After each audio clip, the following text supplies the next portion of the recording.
So let's talk about Shameless Season 6, Episode 9 right here. Yes, this is a different setting, but let's get this thing started, right? So I thought this was actually a pretty good episode. Some things I really did like, particularly, was the Fiona thing, right? Now, Fiona's getting pretty much divorced from, what's his name? Gus, right? Gus pretty much comes back. He wants his ring. Apparently, obviously, it's pawned or whatever it may be. But Fiona has to pretty much get, her money to get the ring back, pretty much. Now, overall, I'm not really on either one of these characters' sides, pretty much, because they both kind of fucked up. And Gus was acting like a little bitch to the point where he just, now he's trying to be the adult here, even though Fiona was trying to be the adult. To me, the motivations really didn't make that much sense.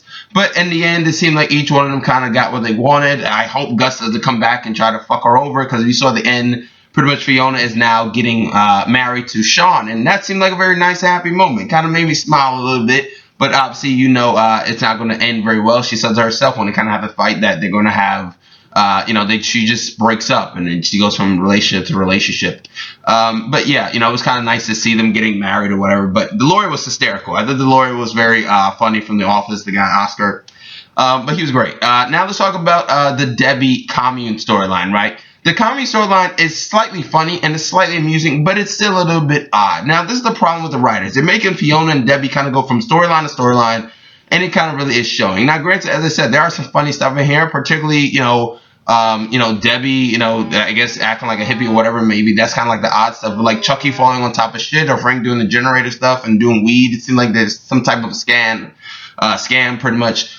Those actually seem like that could be something fun, but it just seems like another filler. Last week, Frank was a fucking drug dealer. This week, he's a goddamn hippie. Make up your mind, people. Make up your mind. Now, Lip, I feel like the show really is trying to make Lip become like this big alcoholic, dick, prickish villain of the season. I shit you not. To the point where it's just like, are we supposed to like this guy?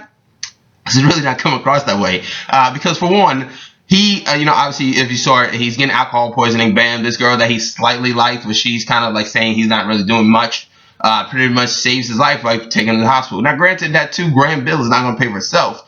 But, it still was just like, dude, you're really seeming like a big old prick here. What's your deal? Another thing that I really did enjoy was that even though it was a very quick second, really a few seconds, Carl eventually loses his virginity, right? He kind of comes down, talks to Lip and Ian about a condom, whatever.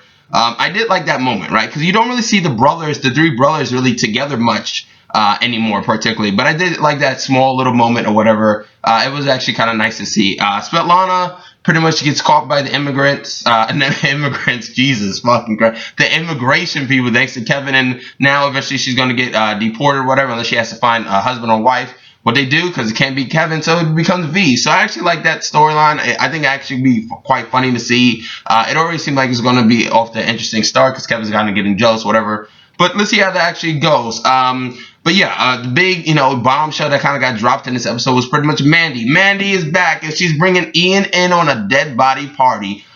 So yeah, she pretty much brings Ian back. Now, for me personally, I did like Ian and Mandy kind of talking about each other, right? Talking with each other, whatever. And did seem nice to see that they are still buddies, whatever. I wonder if she will see Mickey, whatever it may be, but who knows?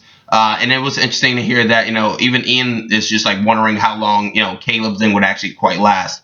But let's see how this actually goes. I did like it. And it was nice to see, Lip and Mandy kind of see each other for a quick glimpse or whatever. But that was, here or there. Now, how long will Mandy be in a season? Who knows? But there are a lot of things that just felt like this Mandy thing just kind of got dropped in and, it made no sense, really. But that's my review. I enjoyed this episode.